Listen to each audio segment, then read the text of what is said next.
Tuhan, Kau segalanya, Kau segalanya bagiku.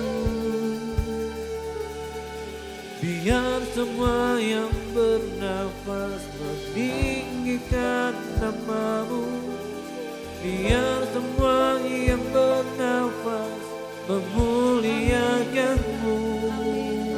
Engkau Raja atas kami, Engkau Tuhan atas kami, Engkaulah pemilik kehidupan ini.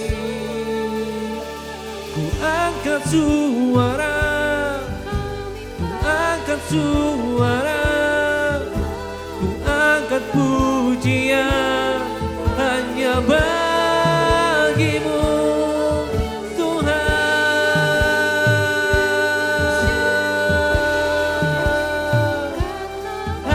Bagimu,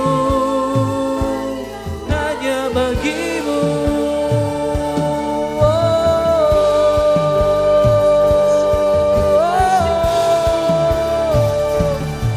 Dan ku ingin mengenal-Mu Tuhan lebih dalam dari semua yang ku kenal.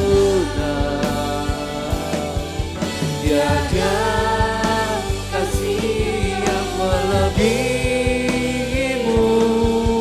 ku ada untuk menjadi penyembah-Mu,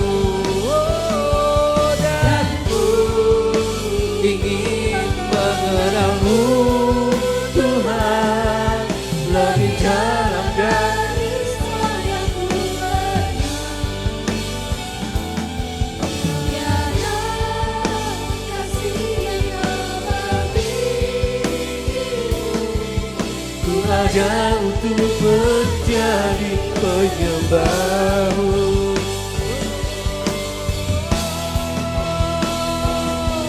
Dan ku ingin mengenal-Mu Tuhan lebih dalam dari semua yang ku kenal.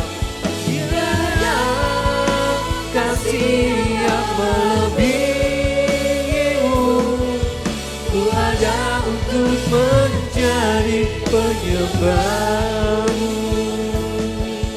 Ku ada untuk menjadi, ku ada untuk menjadi, ku ada untuk menjadi penyembah-Mu.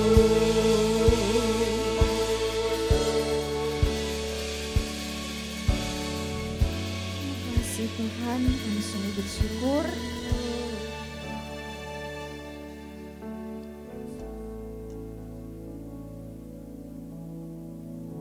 Kau Allah yang sungguh baik Tuhan bagi setiap kami. Kami belum mengerti betapa besar kasih Tuhan. Kami belum mengerti betapa lebarnya kasih-Mu Tuhan. Tapi Engkau terlebih dahulu nyatakan itu kepada setiap kami ya Bapa.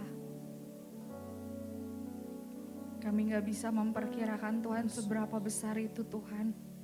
Tapi kasih yang begitu besar itu Engkau telah terlebih dahulu nyatakan kepada setiap kami Bapa.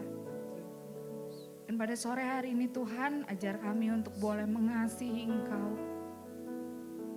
Mengasihi Engkau dengan cara yang benar ya Bapa. Bukan hanya sekedar di mulut, bukan hanya sekedar kami mengaku kami mengasihi Engkau Tuhan. Tapi kami boleh mengasihi Engkau sesuai dengan yang Engkau kehendaki Tuhan. Sesuai dengan apa yang jadi standar Tuhan di dalam mengasihi ini Bapa. Berbicaralah Tuhan pada sore hari ini. Seberapapun kami yang hadir di tempat ini kami percaya. Tuhan mau nyatakan sesuatu pada sore hari ini kepada setiap kami ya Bapa. Dan kami percaya Engkau akan menyatakan kasih-Mu, memberitakan kasih-Mu pada sore hari ini Tuhan. Sesuatu yang mungkin kami belum sadari sebelumnya Tuhan. Tapi biarlah pada sore hari ini kami boleh mengerti Tuhan. Pada sore hari ini kami boleh membuka telinga kami untuk kami boleh mendengar firman Tuhan. Pakailah hamba-Mu Tuhan di tengah-tengah keterbatasan, Biarlah hanya Tuhan saja yang berbicara Tuhan. Kau saja yang menyampaikan isi hatimu Tuhan kepada setiap jemaat-Mu di Ran Community ini ya Bapa. Terima kasih Tuhan Yesus buat segala-galanya. Kami siap dan kami mau buka hati kami untuk mendengarkan firman Tuhan. Dan hanya di dalam nama Tuhan Yesus Kristus kami telah berdoa dan mengucap syukur. Mari kita semua yang percaya kita sama-sama katakan amin. Oke, shalom runners, silahkan duduk. Ya, hari ini seperti yang sudah diwartakan sebelumnya, kita akan belajar satu tema ya. Kayaknya tema ini udah sering banget gitu ya, dan kayaknya kita juga udah ngerti lah, tahu lah. Mengasihi Tuhan tuh udah tau lah gue juga gitu, atau udah tau lah saya juga harus seperti apa gitu. Tapi pada sore hari ini kita mau sama-sama belajar satu hal yang baru di dalam cara kita mencintai Tuhan itu seperti apa. Kita juga mau refleksi gitu, apakah selama ini kita tuh udah mengasihi Tuhan dengan cara yang benar atau ternyata kasih kita itu cuman sekedar kita ngaku doang gitu atau kita bilang aja gitu kita mengasihi Tuhan padahal ternyata prakteknya itu ternyata beda gitu dari yang Tuhan tuh kehendaki. Yuk boleh ditampilin. Jadi tema hari ini adalah love your God. Apa artinya? Mengasihi Tuhan, ya. Siapa di sini yang mengasihi Tuhan? Semua mengasihi? Ada yang nggak mengasihi? Oke. Ya semua di sini kita pasti bilang ke diri kita sendiri, saya tuh adalah orang yang mengasihi Tuhan. Ya tapi yuk kita mau sama-sama coba lihat dari perspektif yang lain tentang apa sih yang jadi kasih kita kepada Tuhan tuh atau gimana sih cara kita mencintai Tuhan tuh seperti apa sih? Apakah sudah sesuai dengan bayangan kita selama ini gitu ya? Oh mencintai Tuhan berarti kita gak berbuat dosa. Oh mencintai Tuhan berarti kita jaga hidup kita tetap kudus dan sebagainya. Nah saya pun banyak diberkati ya ketika menyiapkan khotbah ini ya. Yuk kita mau sama-sama buka di Markus 12 ayat 29 sampai 30. Ada yang hafal Ranels? Ada yang hafal? Ini udah sering kayaknya ya. Guru E-Kids kayaknya harusnya udah hafal di luar kepala ya. Markus 12 ayat 29 sampai 30. Yang udah ketemu katakan gitu ya. Ini kayak burung hantunya. Yuk yang semangat, yang udah katakan gitu yang semangat ya. 2, 3. Oke. Yuk kita baca bersama-sama dengan keras. Markus 12 ayat 29 sampai 30. 2, 3. Jawab Yesus, hukum yang terutama ialah, dengarlah hai orang Israel, Tuhan Allah kita, Tuhan itu Esa.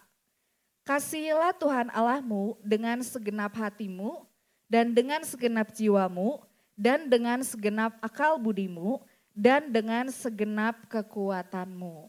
Ini ayat yang gak asing betul, kita udah dengar berulang-ulang kali ya tentang mengasihi Tuhan. Kasihilah Tuhan Allahmu dengan segenap hatimu, dengan segenap jiwamu, dengan segenap akal budimu, dengan segenap kekuatanmu gitu ya.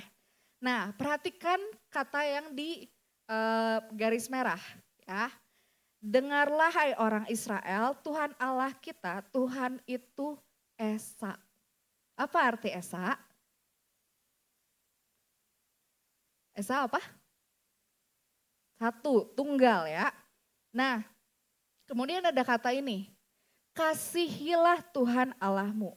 Kasihilah di sini artinya apa?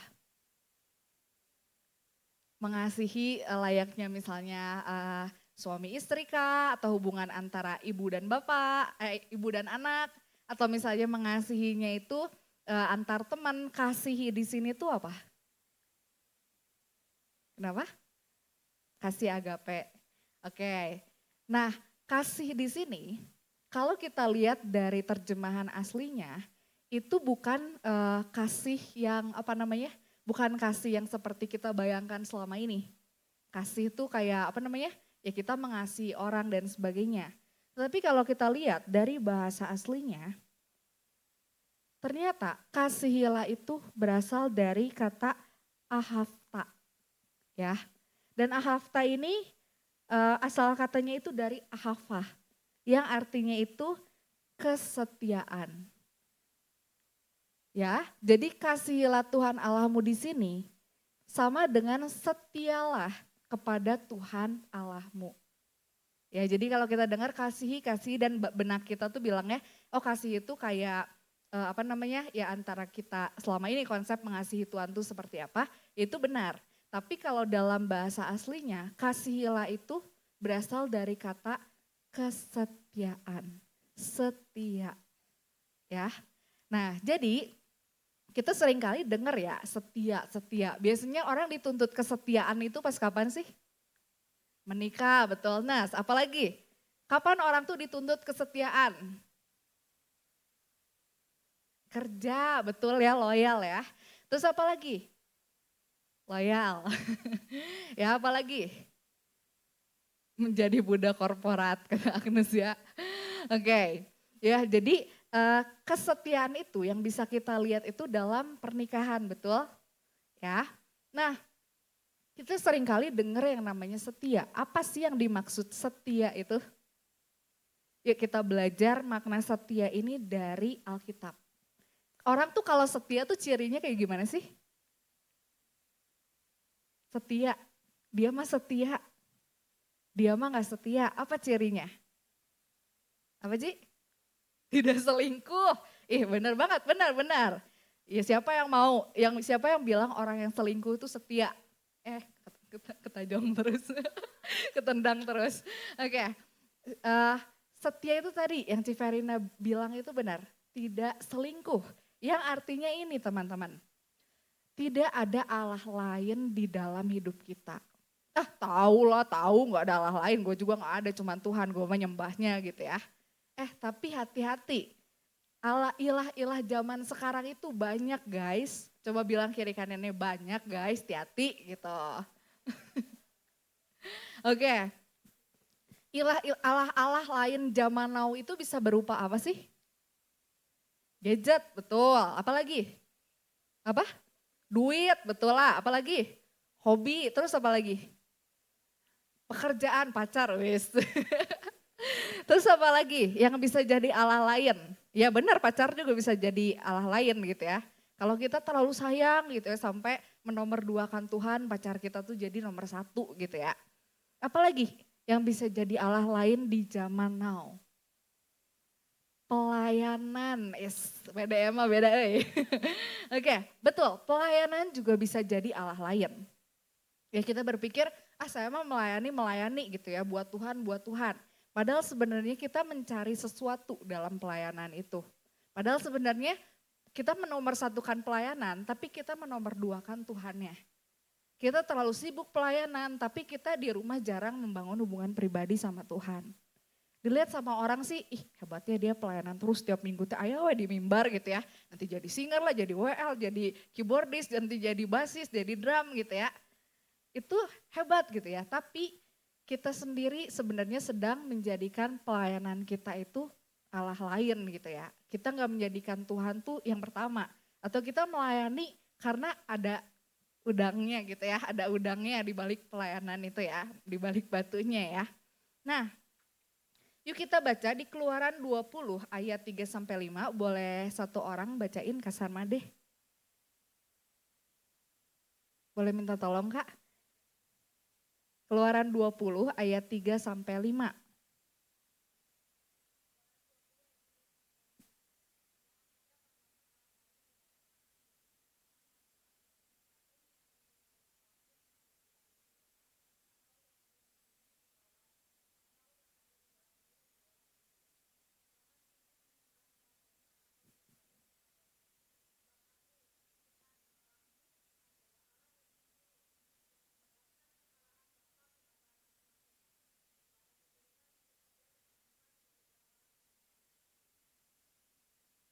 Oke, terima kasih Kak.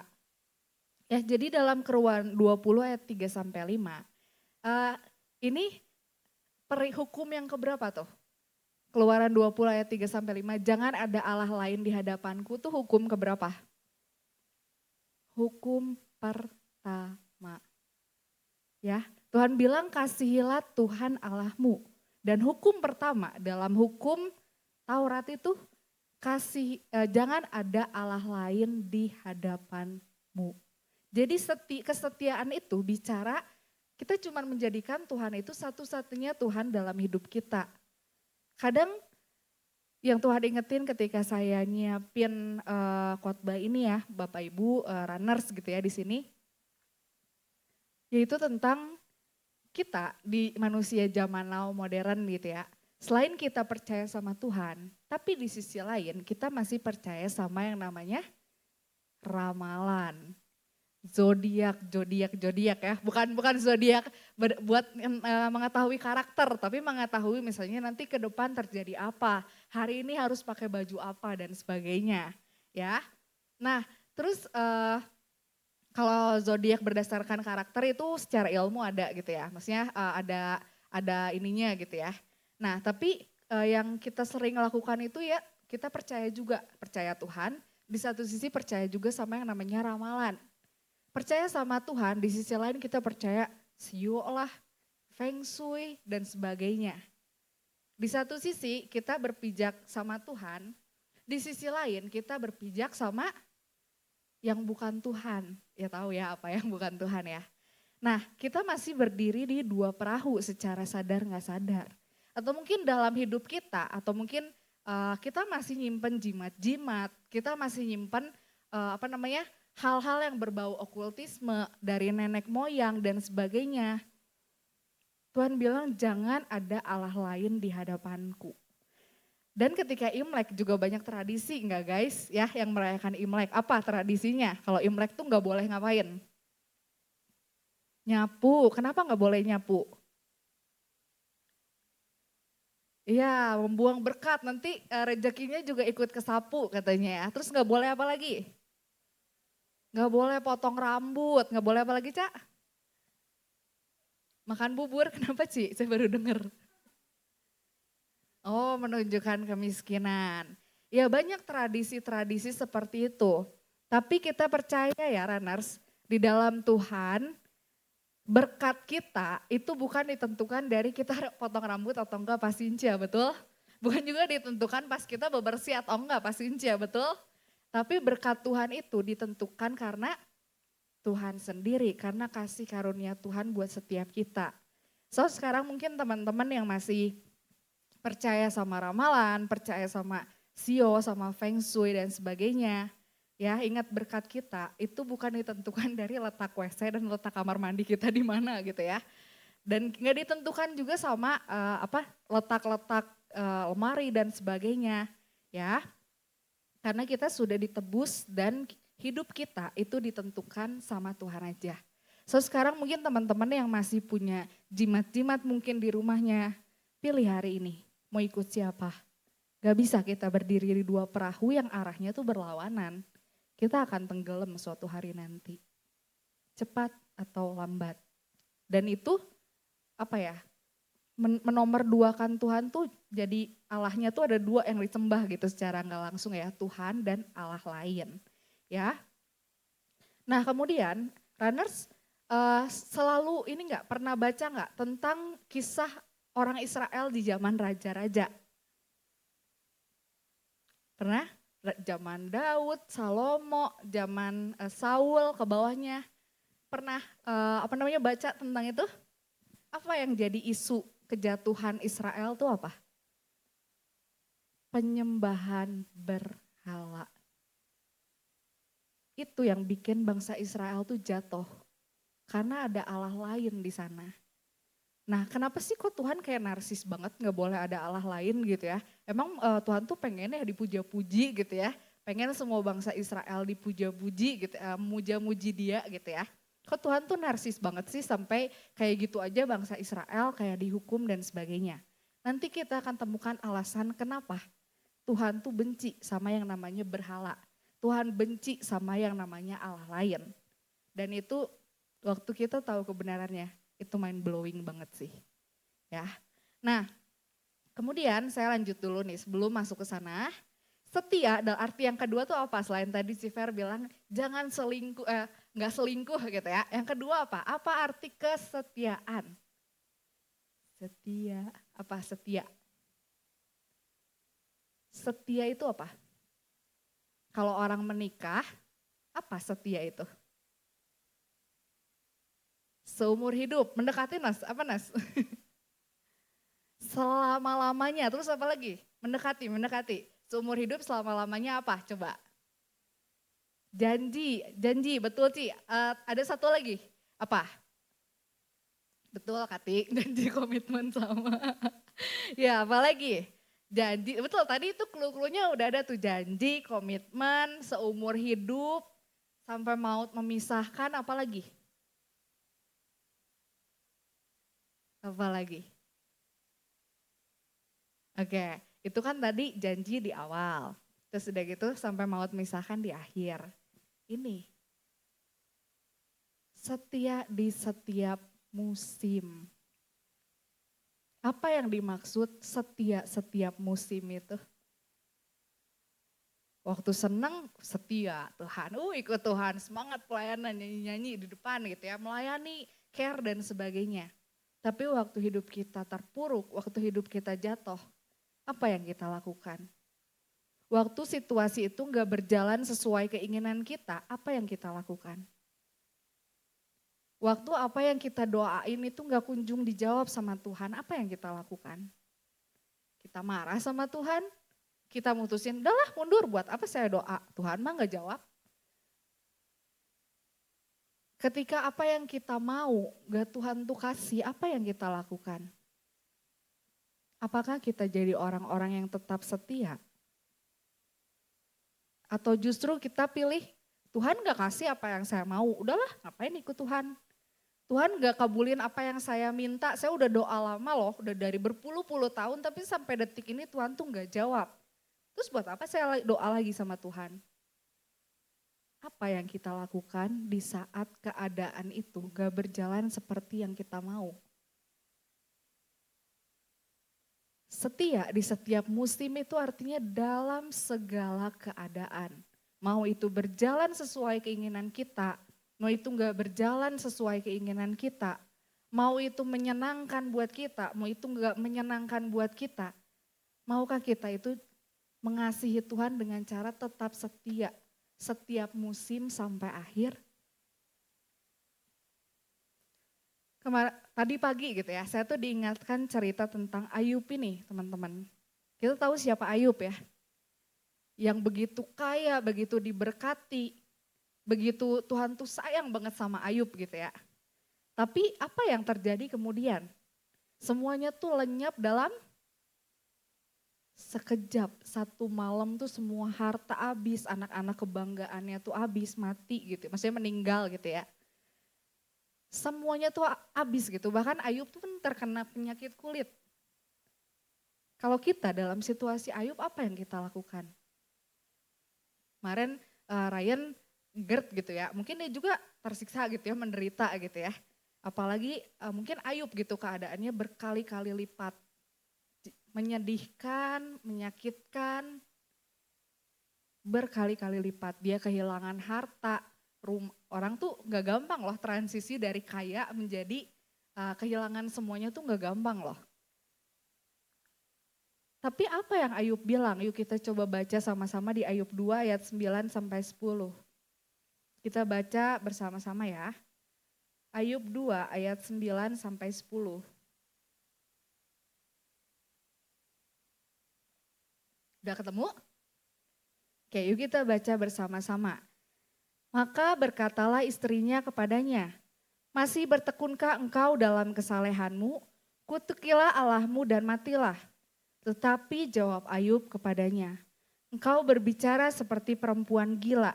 Apakah kita mau menerima yang baik dari Allah, tetapi tidak mau menerima yang buruk? Dalam kesemuanya itu Ayub tidak berbuat dosa dengan bibirnya. Ketika keadaan gak berjalan seperti yang kita mau, ketika mungkin kita kehilangan, bisakah kita berkata seperti Ayub? Kenapa kita menerima yang baik aja dari Tuhan, tapi gak mau? Ketika Tuhan izinkan yang gak baik itu terjadi, kita marah. Kita sama seperti istri Ayub, kita bilang udah kutuki Allahmu, matilah, tinggalinlah udah Tuhan. Tapi Ayub dengan luar biasanya setelah keadaan yang seperti ini nih, Ayub justru bilang, kok kita cuman mau nerimanya yang baik doang, tapi gak mau terima yang gak baiknya. Bahkan di ayat sebelumnya Ayub bilang apa? Tuhan yang memberi, Tuhan yang mengambil, terpujilah nama Tuhan. Ini iman yang luar biasa loh runners. Bisa gak sih kita ketika keadaan tuh seperti Ayub, kita bisa tetap berkata seperti itu? Dan kesetiaan Ayub ini valid gitu, bukan manusia lagi yang muji, tapi Tuhan yang mendapati memang Ayub itu adalah orang yang setia. Kita seringkali ngakunya kita cinta Tuhan, kita setia sama Tuhan. Tapi itu semua belum valid kalau belum Tuhan sendiri yang mengatakannya. Terus dari mana kita tahu Tuhan mengatakan kita yang setia atau enggak? Ya itu nanti di akhir. Tapi sekarang kita berusaha sebaik mungkin untuk jadi orang yang setia setiap musim dan sampai akhir. Mau runners jadi orang yang setia di setiap musim loh, bukan cuma di musim-musim yang enak-enak aja, di musim semi, musim panas, tapi di musim salju juga kita bisa tetap berkata Tuhan tuh baik. Amin. Ya. Nah, kemudian kita masuk ke yang tadi. Ini nih, apa sih alasan Tuhan tuh begitu benci yang namanya Baal? Benci sama yang namanya Allah lain tuh kenapa sih? Kok Tuhan kayaknya narsis banget, pengen dipuji-puji, disembah-sembah, pengen cuman dia yang jadi diutamain. Karena ini, kasih Tuhan itu beda sama kasih manusia. Standar Tuhan itu beda sama standar kita. Kalau kita berpikir Tuhan tuh pengen supaya dia jadi satu-satunya itu kenapa? Oh pasti pengen dipuja-puji. Kenapa? Karena kita juga kayak gitu. Pengen jadi satu-satunya mungkin di hidup someone gitu ya. Atau mungkin pengen jadi terkenal, jadi sukses, jadi kaya. Tujuannya apa? Supaya dihormati manusia. Betul? Supaya dikagumi manusia. Itu standar kita. Tapi kalau standar Tuhan itu beda. Kenapa Tuhan tuh pertanyaannya kenapa Tuhan tetap mengasihi kita walaupun kita itu udah berdosa. Kita nyakitin hati Tuhan setiap hari, Tuhan teh gak bosan apa ya? Kan kita dengar ceritanya gitu ya. Kalau Tuhan tuh sebenarnya nggak butuh kita yang butuh Tuhan. Tanpa kita pun sebenarnya Tuhan juga tetap Tuhan. Apa yang membuat Tuhan tuh tetap setia sampai hari ini? Tuhan tetap menyatakan kasihnya sampai hari ini buat setiap kita. Kenapa? Kenapa? Ya betul.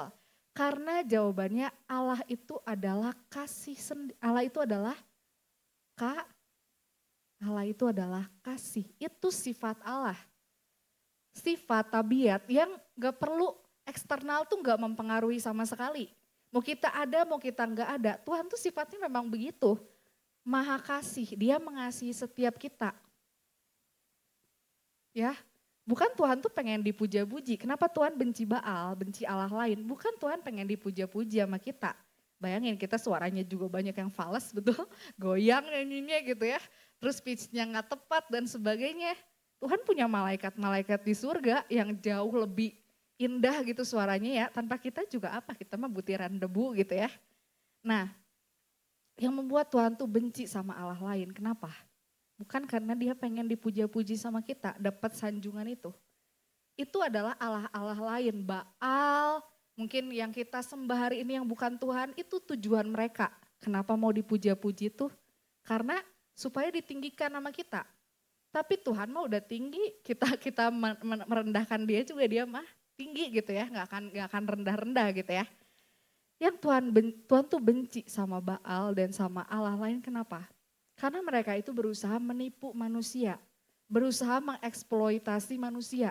Mereka tawarkan tuh kayak apel beracunnya Snow White ya, yang manis nih, sembah nih, ayo aku menawarkan kekayaan, aku menawarkan kemuliaan, kehormatan. Baal tuh menipu kita atau Allah-Allah lain tuh menipu kita dengan semuanya itu. Tapi ujungnya itu apa? Hancur kita, binasa, terpuruk hidup kita. Tapi Tuhan yang adalah kasih sendiri itu selalu mau supaya kita itu tinggal dalam kasih-Nya. Tuhan pengen jadi Allah satu-satunya supaya kita tuh udah gak usah cari di luar sana. Tuhan tuh rindu memenuhi kita itu dengan kasih-Nya Tuhan, dengan kelimpahan, dengan damai sejahtera, dengan sukacita yang daripada Tuhan. Makanya Tuhan tuh benci sama yang namanya Allah lain. Karena mereka berusaha menipu manusia dan mengeksploitasi manusia. Sedalam itu loh cintanya Tuhan sama kita. Tuhan bilang apa? Tetap tinggal di dalam aku. Di luar aku kamu gak bisa melakukan apapun. Itu undangan buat setiap kita, Runners. Tapi kita malah mendua, cari Allah lain yang lebih instan gitu ya, yang kelihatan hasilnya dalam sekejap. Padahal Tuhan tuh begitu rindu kita merasakan kasih sejati itu dalam kehidupan kita. Jadi hari ini undangan Runners buat setiap kita, yuk kita sama-sama hidup dalam kasih-Nya Tuhan. Ya. Nah, terus tadi kita lihat Allah itu adalah kasih ya. Tuhan tuh kayak kok gak pernah bosen sama manusia. Ya bukan karena Tuhan gak pernah bosen gitu ya. Bukan itu alasannya. Tapi karena bukan berarti Tuhan juga bosan sama kita, enggak. Tapi memang karena pada hakikatnya Allah itu adalah kasih. Ya, dan tabiat Allah itu seperti itu. Nah, kemudian kita tadi bisa mendapatkan kesetiaan Allah itu di mana? Standar kesetiaan Allah itu di mana? Tadi Agnes sudah spill. Di mana? Tuhan tuh kasih tahu ke kita dengan jelas, ini loh standar kesetiaanku tuh. Di mana kita bisa temukan salah satunya? Di mana? Di mana? Di atas balkon, bukan, di mana? Di mana, Nes?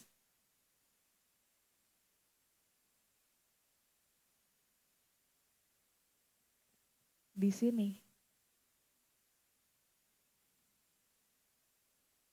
Betul? Kenapa Tuhan gak menghendaki perceraian? Ini loh standar kesetiaan Tuhan tuh seperti ini sampai maut memisahkan. Tuhan tahu benar manusia tuh dalam kehidupan pernikahan pasti bosen. Tuhan juga tahu manusia dalam kehidupan pernikahan mungkin masih merasa ada kalanya kesel gitu ya sama pasangannya dan sebagainya. Tapi standar kesetiaan Tuhan tuh seperti ini. Sampai maut memisahkan. Coba Kak Dwi masih ingat gak ini nikahnya janji nikah? Oke, sini Kak Dwi. Ya enggak tuh, kasih tahu aja ke Runners. Oke, gimana Kak Dwi? Waktu Kak Dwi ngomong ke Karini.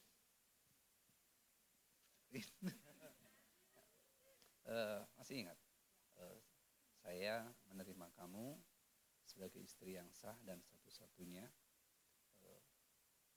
mengasihi, mencintai kamu dalam suka maupun duka, dalam sehat maupun sakit, dalam kelimpahan maupun kekurangan, sampai maut memisahkan kita. Terima kasih Kak Dwi. Mantap ya. Tadi apa? Dibilang saya menerima engkau sebagai istri yang sah dan satu-satunya.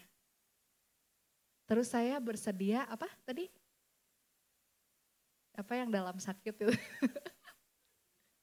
Oh ya, saya akan tetap mengasihi kamu dalam sakit, dalam sehat gitu ya, dalam kesukaran, dalam kesenangan. Itu standar Tuhan di setiap musim. Jadi kalau kita mau mengasihi Tuhan, ingat nanti yang belum nikah ingat ya, ini standar kesetiaan Tuhan. Yang mungkin sekarang udah bosen sama pasangannya gitu ya, ini tanpa bermaksud mengajari gitu ya, kita sama-sama belajar dari firman Tuhan aja ya. Ingat lagi standar kesetiaan Tuhan tuh seperti ini. Setiap musim sampai maut memisahkan. Ya.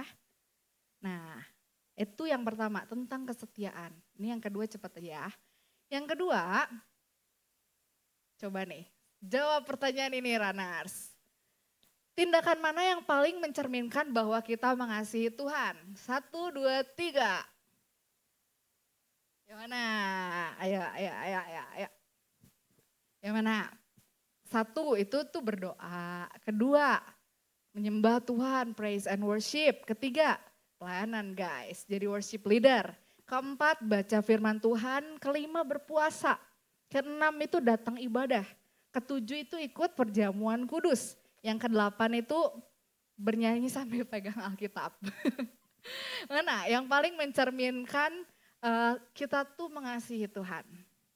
Coba pilih, 1, 2, 3, 4, 5, 6, 7, 8. Satu siapa yang bilang satu? Oke, berdoa, betul ya. Dua. Sorry, satu. Iya bener ya, dua. Siapa dua? Gak ada. Jadi maksud Anda kita praise and worship di sini tuh gak mengasihi Tuhan. Oke, dua belum ada ya. Tiga. Jadi WL, singer, melayani. Yang tadi di depan berarti ya paling mengasihi Tuhan. Empat. Baca firman Tuhan. Oke. Lima. Berpuasa guys. Berpuasa, menahan diri. Siapa? Oke, 6. Datang ibadah bro setiap hari Minggu. Itulah bukti saya mencintai Tuhan dengan segenap jiwa, raga, dan hati dan pikiran. Siapa? Gak ada? 7, ikut perjamuan kudus gengs. Tanda gue udah bertobat nih, ikut perjamuan. Siapa? Gak ada? Yang ke-8, ini tindakan holy. Menyembah sambil pegang Alkitab. Siapa? Oke? Oke ya. Nah, terima kasih buat pendapatnya teman-teman. Tindakan mana yang paling mencerminkan bahwa kita mengasihi Tuhan? Jawabannya apa? Salah. Justru nggak ada satupun di sini yang bisa mencerminkan bahwa kita itu mengasihi Tuhan. Betul? Kenapa baca Alkitab aja nggak mencerminkan kita mengasihi Tuhan? Udah ke-spill ya. Terus kenapa praise and worship aja nggak membuktikan kita tuh mengasihi Tuhan? Kenapa berdoa aja nggak membuktikan kita tuh mengasihi Tuhan? Udah benar-benar mengasihi Tuhan. Karena ingat, standar Tuhan itu bukan standar kita. Kita berpikir dengan kita melayani cukuplah. Gue pelayanan tiap minggu, oke lah, Tuhan juga inilah menilai gitu ya, jerih payah gue gitu ya. Dengan gue berdoa cukuplah, itu kan tanda gue mengasihi Tuhan, gue bangun hubungan pribadi dengan Tuhan. Tapi kita lupa apa yang jadi standar Tuhan tentang mengasihi dia tuh apa. Ini yang Tuhan maksud mengasihi Tuhan tuh seperti ini. Yang benar-benar mengasihi Tuhan tuh seperti ini. Apa ini? Mengasihi sesama, terus apa lagi? Ini ya, itu obat-obatan gitu ya. Mereka jadi volunteer obat-obatan mungkin untuk dikirim ke negara yang lagi perang dan sebagainya, negara yang membutuhkan. Ini apa ini? Ini gambar apa?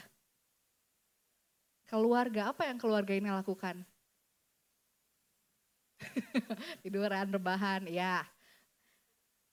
Saling mengasihi antara keluarga. Kita sebagai anak, kita jadi anak yang hormat sama orang tua, terlepas dari seperti apa orang tua kita. Kita jadi orang tua yang mengasihi anak-anak kita, jadi suami yang mengasihi istri, istri yang mengasihi suami. Tuh ini, berbagi makanan gitu ya. Apa yang dimaksud dengan semua yang tadi gambar ditampilin itu? Runners, ini standar Tuhan.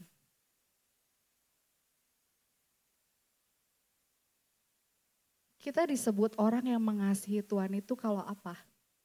Kalau kita melakukan apa yang jadi perintah Tuhan. Ya tadi juga berdoa dan sebagainya melakukan, iya betul berdoa juga. Itu bukan berarti kita nggak benci sama Tuhan, enggak. Berdoa juga adalah wujud salah satu kita tuh mengasihi Tuhan. Tapi yang jadi bukti nyata benar-benar sungguh valid, reliable gitu ya. Adalah ketika kita melakukan firman Tuhan itu dalam hidup kita sehari-hari. Banyak kok hari-hari ini orang jago berkhotbah, tapi ketika dilihat sama jemaat, kok gini kelakuannya.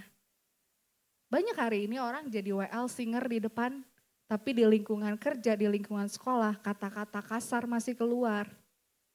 Banyak kok orang yang baca Alkitab sekarang, tapi dalam kehidupannya sehari-hari, orang itu tuh gak jadi berkat buat orang lain. Terus apakah kita bisa berbangga hati dan menyombongkan diri dan bilang, gue tuh mengasihi Tuhan loh. Tuhan lebih mau kita tuh melakukan firman Tuhan. Gak jadi batu sandungan bagi orang lain, tapi jadi berkat buat orang lain. Dibanding kita melakukan semuanya itu gitu, tapi hidup kita gak kita jaga, perkataan kita gak kita jaga. Mengasihi Tuhan itu mencakup keseluruhan. Bukan hanya apa yang kelihatan, tapi motivasi-motivasi kita juga Tuhan lihat. Makanya mengasihi Tuhan itu gak cukup cuman bilang gue mengasihi Tuhan dengan cara apa, gue melayani, gue pergi ke gereja dan sebagainya. Bukti kalau kita mengasihi Tuhan adalah kita melakukan apa yang jadi perintahnya. Lihat gambar di atas. Di dunia kerja banyak kan yang kayak gini, amplop. Ketika amplop itu disodorkan di hadapan kita, apa yang kita lakukan? Makasih, simpan gitu ya, atau enggak, saya enggak mau. Ketika mungkin teman kita butuh pertolongan, apa yang kita lakukan? Bodo amat, urusan lu gitu ya, bukan urusan gua. Ketika kita lagi berhadapan dengan orang yang menjengkelkan gitu ya, apa yang kita lakukan? Tuhan mau kita melakukan apa yang jadi perintahnya. Kita baca di sini ya. Jikalau kamu mengasihi aku, kamu akan menuruti segala perintahku. Barang siapa memegang perintahku dan melakukannya, dialah yang mengasihi aku.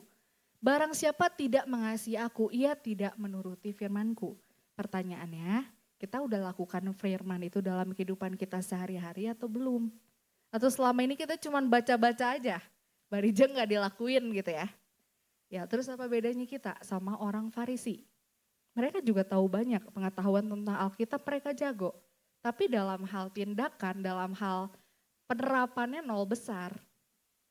So sekarang kita diingatkan lagi standar Tuhan tuh dalam mengasihi Tuhan tuh ini.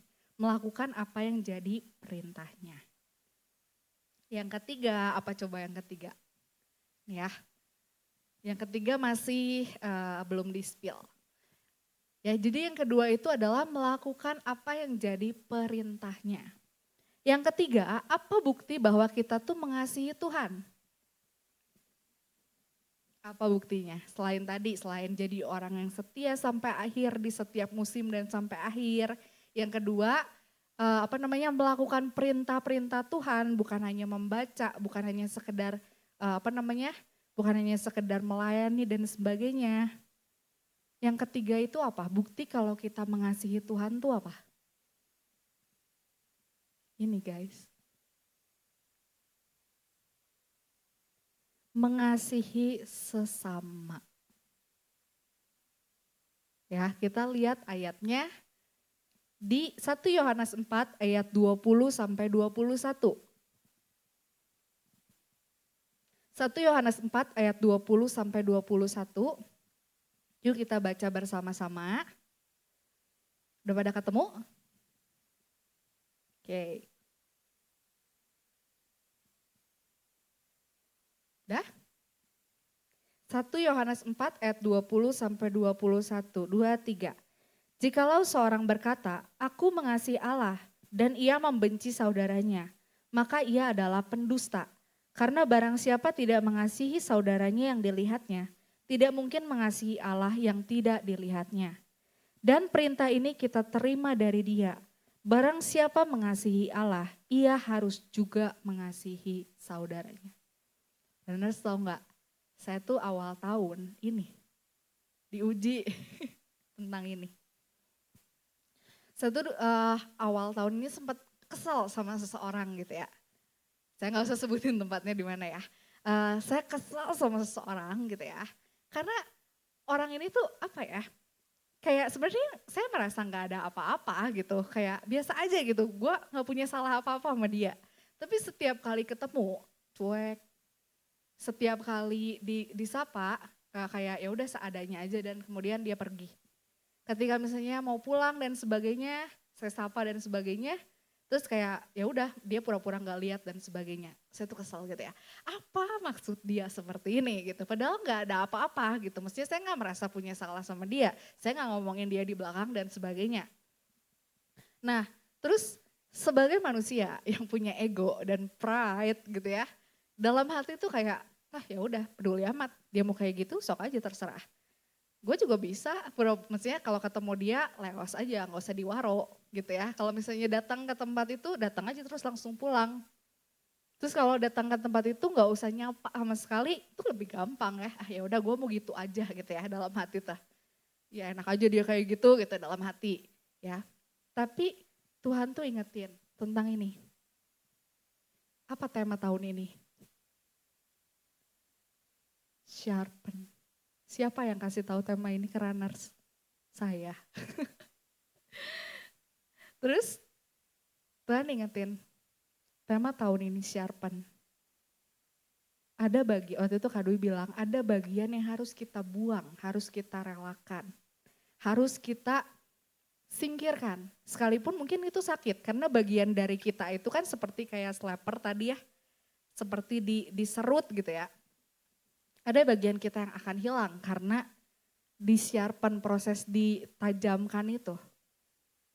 Memang lebih gampang bagi kamu buat ngacuhin, memang lebih gampang bagi kamu buat bodo amat, gak usah diwaro balik gitu ya kalau dia gak ngewaro. Lebih gampang bagi kamu buat kamu gak usah peduliin dia gitu ya, udah ngobrol aja sama yang lain dan sebagainya. Tapi Tuhan ingatkan tema ini sharpen, kamu mau dipertajam gak? Kalau mau dipertajam, rendahkan egomu. Itu Tuhan tuh dalam benar-benar bilang kayak ingetin kayak gitu. Turunin ego kamu. Dan ya udah akhirnya iya ya betul tema tahun ini tuh sharpen. Kalau saya nggak mau diproses itu lebih gampang. Ego saya terselamatkan gitu ya. Apa lu kayak gitu gue juga bisa gitu ya. Tapi Tuhan bilang rendahkan egomu. Yang akhirnya ya udah nggak saya lakukan. Dia kayak gitu sama saya sapa balik dan sebagainya. Dan akhirnya ini gitu ya, maksudnya sekarang udah baik lagi gitu. Nggak kayak dulu dan sebagainya. Itulah runners. Saya diingetin juga tentang mengasihi sesama. Selama ini saya berpikir kayaknya udah lulus deh. Dari dulu udah diminta maafin orang yang ngebully dan sebagainya, saya udah lulus, saya udah maafin. Tapi ternyata Tuhan izinkan lagi terjadi. Menghadapi orang yang gak menyenangkan gitu ya. Dan Tuhan ingetin lagi, ini proses seumur hidup, bukan cuma sekali lulus udah beres gitu ya. Tapi di yang kedua ini saya merasa kayak, gak apa-apa gitu ya. Tadinya saya merasa gak apa-apa. Saya orangnya agak gak peduli sama orang lain suka atau enggak gitu ya. Tapi Tuhan bilang rendahkan ego kamu. Kamu bisa gak peduli, bisa. Tapi mau gak belajar buat mengasihi. Dan puji Tuhan akhirnya karena Tuhan gitu ya, akhirnya saya lakukan itu dan ya udah sekarang hubungannya baik lagi gitu. So runners, itulah 3 standar tadi ya. Mau gak kita lakukan ini dalam kehidupan kita sehari-hari? Mengasihi Tuhan itu dengan cara yang benar, bukan sekedar kita ngaku-ngaku bilang saya cinta Tuhan, saya sayang sama Tuhan. Tapi kita benar-benar menerapkan 3 standar ini sebagai standar kita dalam mengasihi Tuhan. Oke, amin. Ya, firman Tuhan tidak akan dipanjangkan. Semoga bisa memberkati setiap kita. Mari kita mau bersatu dalam doa. Tuhan Yesus, kami sungguh bersyukur Engkau mengasihi kami dengan kasih yang sempurna. Kami bersyukur bahwa Engkau adalah kasih. Kami bersyukur karena di tengah-tengah proses yang kami hadapi Tuhan, Engkau ada di sana. Engkau menopang setiap kami dan Engkau yang mengajari kami kembali Tuhan tentang apa yang harus kami lakukan. Terima kasih untuk kebenaran firman Tuhan. Biarlah firman itu boleh menjadi rema bagi setiap kami boleh ingat. Jadi orang yang setia di setiap musim dan sampai akhir. Kami boleh menjadikan Engkau sebagai satu-satunya Tuhan dan Juru Selamat. Kami boleh menjadi orang-orang yang melakukan perintah-Mu Tuhan, bukan hanya sekedar membaca dan memahami saja. Dan terlebih kami juga boleh menjadi orang yang mengasihi sesama kami. Tak mungkin orang itu menyebalkan, orang itu menyenangkan Tuhan, tapi kami boleh menjadi orang-orang yang setia pada apa yang Engkau kehendaki. Tuhan berkati runners di tempat ini, Kau memproses mereka dengan cara yang berbeda-beda. Apapun proses itu, biarlah mereka boleh tetap kuat, biarlah kami boleh tetap kuat, kami boleh tetap lakukan yang benar, kami boleh menunjukkan kecintaan kami akan Engkau dalam seluruh aspek kehidupan kami Tuhan. Dan kami bersyukur Tuhan buat setiap hal-hal baik, hal-hal yang Engkau sediakan buat setiap kami Tuhan, untuk penghiburan-Mu, untuk kasih setia-Mu di tengah-tengah keadaan yang kami alami Tuhan. Biarlah Engkau yang memimpin kehidupan kami ke depannya. Jadikan kami orang-orang yang Kau dapati setia sampai akhir Tuhan. Jadikan kami orang-orang yang siap untuk menjalani proses yang Tuhan berikan. Terima kasih Bapa yang baik, dan biarlah pada akhirnya Engkau mendapati kami setia di hadapan Engkau Tuhan. Terpuji namamu Bapa, dan hanya di dalam nama Tuhan Yesus Kristus kami telah berdoa dan mengucap syukur. Haleluya, amin. Saya serahkan kembali.